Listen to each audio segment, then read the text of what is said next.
Kamusta po sa lahat ng aking subscriber mga idol? So, nanood ako dito sa fighthype.com. Makikita po nyo dito yung interview kay Coach Freddy Roach at interview kay Nonito Donaire.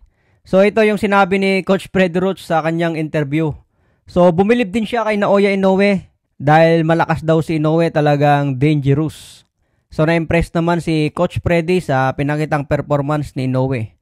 At ito ang gusto kong sinabi ni Coach Freddy mga idol Gusto daw niya makita si Inoue versus Manny Pacquiao. Pwede daw sila mag-exhibition dito sa 135 pounds. Posible kaya mangyari yan mga idol? Inoue versus Pacman sa 135.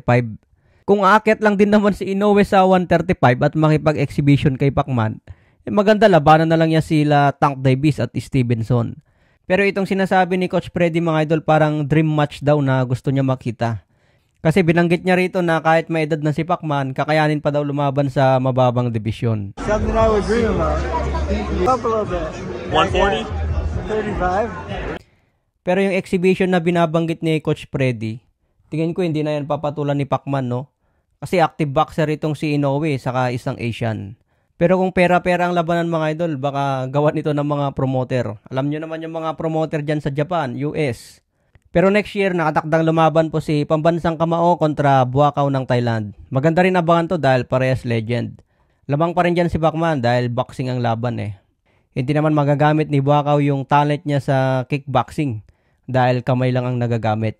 Pagdating naman dito sa interview ni Nonito Donaire sa Fight Hype, nire-rate daw niya si Naoya Inoue na 9 out of 10. So malakas daw talaga si Inoue kasing lakas ni Nonito Donaire. So malakas naman talaga si Donaire mga idol lalo nung prime niya.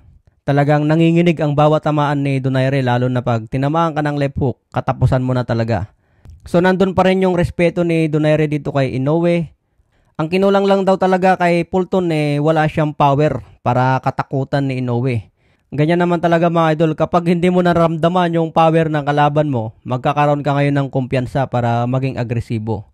So, ganun yung pinakita ni Inoue kasi kulang sa power si Fulton So, abangan po natin ngayon yung laban ni Nonito Donaire kontra Alejandro Santiago. So, nagbigay nga po ng prediction yung tatay ni Donaire, no? Nakita ko ito sa video ni Mike Plania.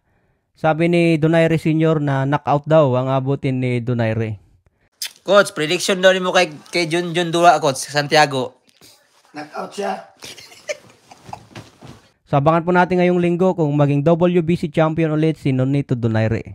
Siyempre, yung laban din ni Pitbull Isaac Cruz versus Giovanni Cabrera. So, alaga nga po ni Coach Freddy si Giovanni Cabrera.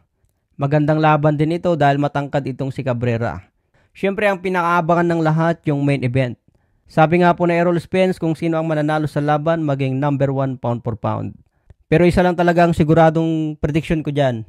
Mapupunta yan sa decision. Mahirap din i-knockout si Crawford, mahirap din i-knockout si Spence. Kaya aasa na lang yan sa decision kung sino ang makalamang sa score. So yan po ang abangan natin ngayong July 29. So hanggang dito na lang muna tayo mga tol. Maraming salamat po.